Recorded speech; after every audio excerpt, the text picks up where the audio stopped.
Friends, today we're going to talk about a man who spent 71 days completely alone in the desert. A place that people often describe as hell itself. And in that very place, this man proved that survival was possible by staying alive for 71 days. During this time, he survived by eating insects and bugs.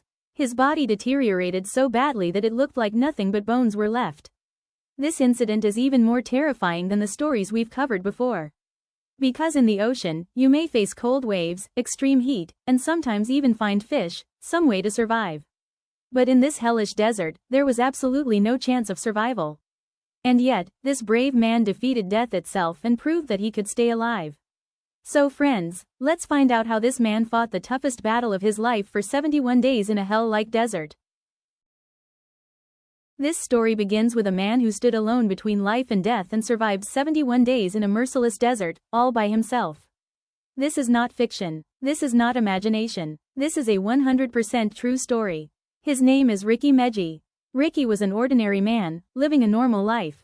But then, one unexpected incident changed everything, and pushed him straight into the jaws of death. Ricky Megee was born in the state of Victoria, Australia. But when he reached his teenage years, his life was shaken by a devastating blow. His father passed away. Ricky was still very young, but from that moment on, he understood one harsh truth. The responsibility of his entire family now rested on his shoulders. He didn't quit his education. But at the same time, he started working. Ricky realized something very early in life: if you want to survive, you have to work hard. And he never backed down from any job. Sometimes he worked as an electrician. Sometimes as a laborer on fishing boats. Sometimes carrying heavy furniture. And sometimes doing small part-time jobs, just enough to keep his household running. Life wasn't completely hopeless, but money was always tight. Then came the year 2006. At that time, Ricky was around 36 years old.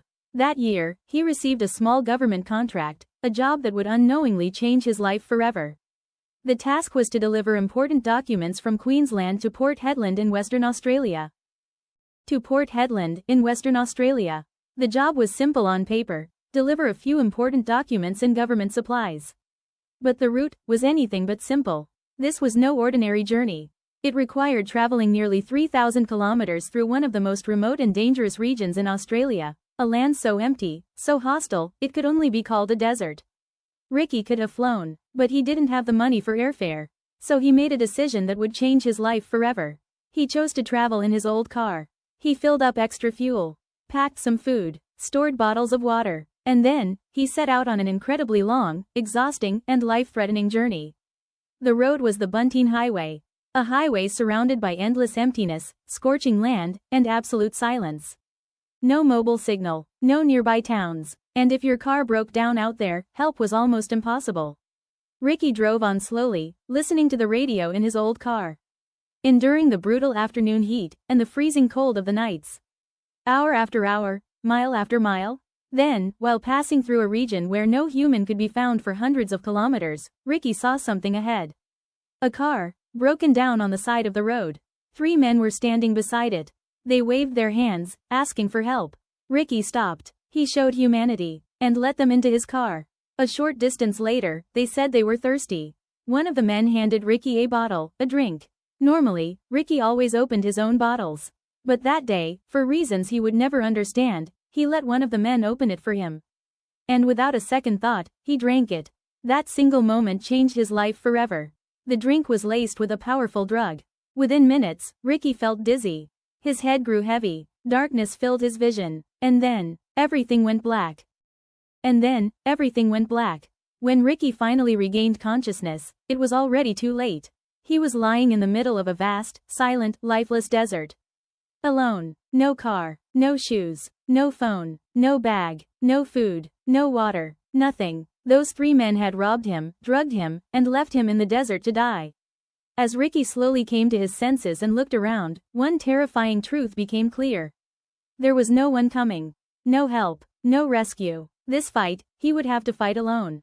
Against hunger, against thirst, against the burning heat, against wild animals, and against death itself, which was waiting for him at every moment. Ricky Megee now stood alone in the heart of an endless desert.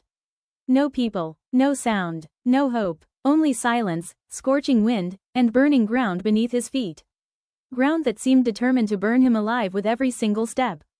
He had no shoes, no socks. He was completely barefoot. The temperature of the desert floor was between 40 and 45 degrees Celsius.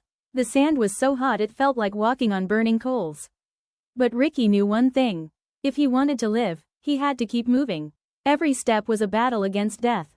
Walking barefoot on scorching sand, with no food, no water, and not a single human soul in sight. Each step brought fresh pain. His feet began to burn.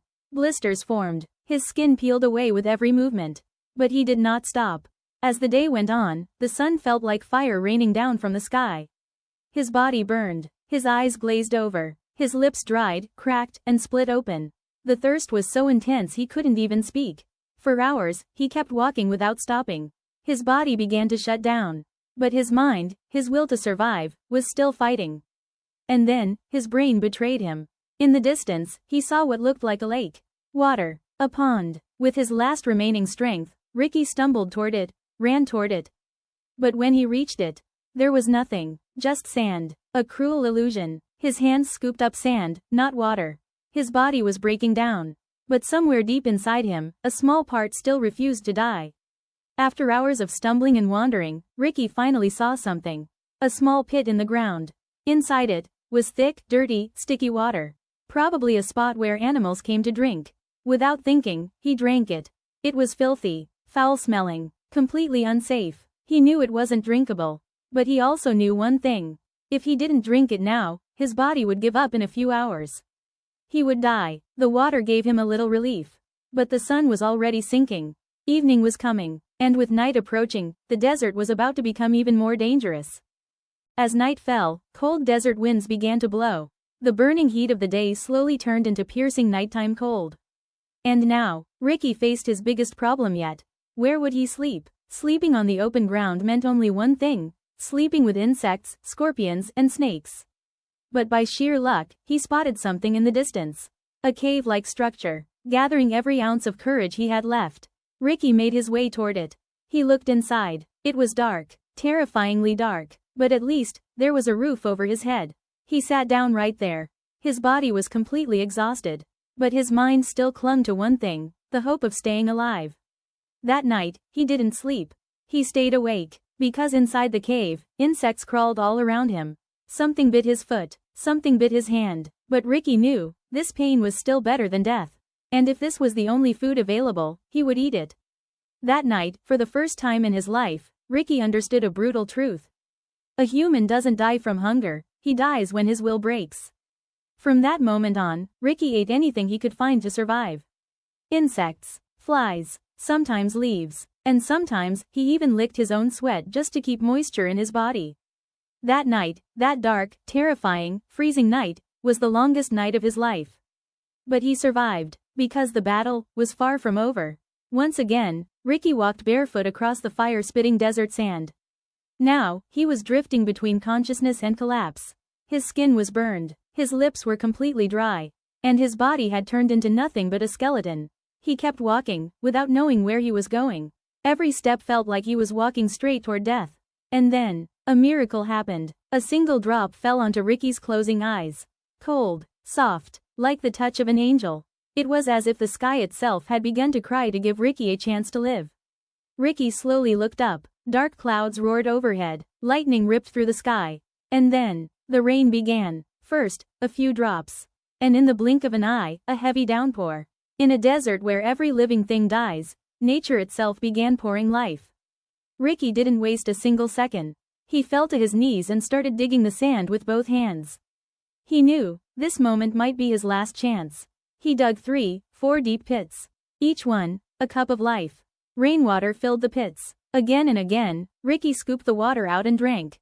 And drank. And drank. As long as he could. Because he knew, no one knew when the rain would stop. With every breath, life returned to his body. His dry throat, his cracked tongue, felt life again with every single sip. About 1 to 2 hours later, the rain stopped. And once again, the cruel reality returned. The desert sand slowly drank every drop of water. Whatever water remained, was swallowed back into the ground. Ricky stood there, staring at the empty pits. Only thick mud was left. But something had changed. Inside him, the fire to live had been reignited. By now, Ricky had spent nearly 7 days in the desert. Each day felt longer than a lifetime. His body had turned into nothing but a skeleton. Bones pushed against his skin. His face was barely recognizable.